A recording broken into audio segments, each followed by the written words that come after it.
refusing to answer questions following his speech on Afghanistan. Listen. President Biden is the one that needs to be held accountable for what's taking place in Afghanistan today and anything that befalls the United States as a result of the decisions he made on the way he executed this withdrawal in such a hasty, unplanned way that upended so much of the good work that had already been done. Here to weigh in, a Florida congressman and member of the Homeland Security Committee, Carlos Jimenez. Congressman, thanks for being here. You heard the reporters try to ask questions, but they were shot down. Biden failing to answer how this happened, why the withdrawal was so poorly executed. Can you elaborate? Can you extrapolate? Do you have any sense as to why this was so poorly handled?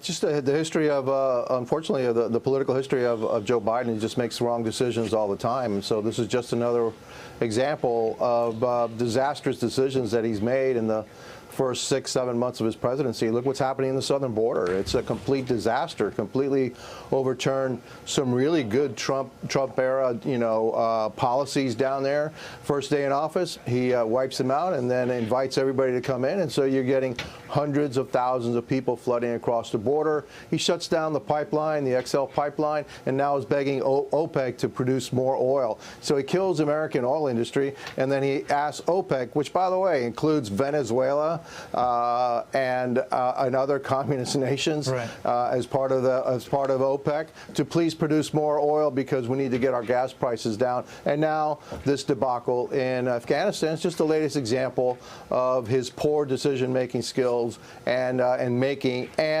who suffers?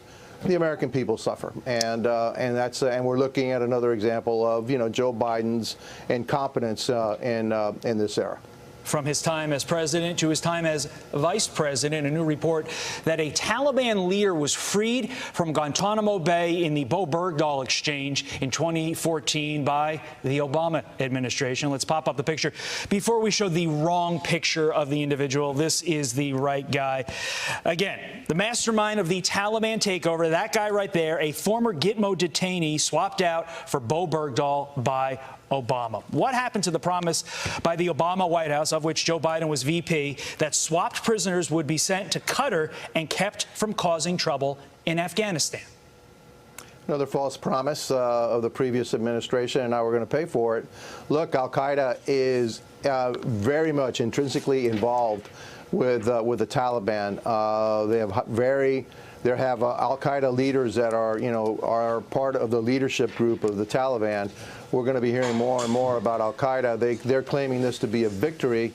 They're going to use it for to get more and more fighters to come to their cause. Now Afghanistan is going to be the base of terrorism for al-Qaeda and other terrorist groups, and America is going to be much, much less safe. If you think this is a problem that is just some overseas situation, that we don't have to worry about it, think again. Experts warning of another potential 9/11 attack. President Biden, of course, standing by this withdrawal, insisting the U.S. can confront a Taliban, like you mentioned, an al-Qaeda-linked Taliban terror threat. Take a listen.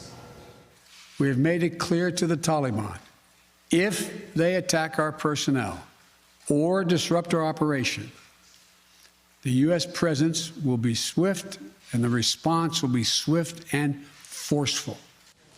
Congressman, as a member of the Homeland Security Committee, how confident are you in this Biden White House to keep the homeland safe in light of how it handled the situation in Afghanistan over the last week? Look, they're not keeping the homeland safe right now. I mean, look at what's going on in the southern border. You've got thousands of people crossing, many of them with the COVID-19 a variant, the Lambda variant, a new variant. It's past the Delta variant, and we know that there's terrorists coming through the border, right now. And so what their policies right now, apparently, it's more about ideology and it's not really about safety. And so I have zero confidence that the Biden administration keep us safe. I have zero confidence, really, even in the director of Homeland Security. Those leaked audio of what he really feels is going on in the southern border is completely different as what he reports to Congress. And so, I have no confidence in any of his briefings with us as to what's going on the southern border and also what they're going to do about it and how they're going to keep America safe. And so, yeah, I have very, very little confidence that that this administration can keep us safe. And considering all all this, the burden on our intel services has just been increased to an incalculable degree. Congressman Carlos Jimenez, thank you for your time this morning. It's my pleasure.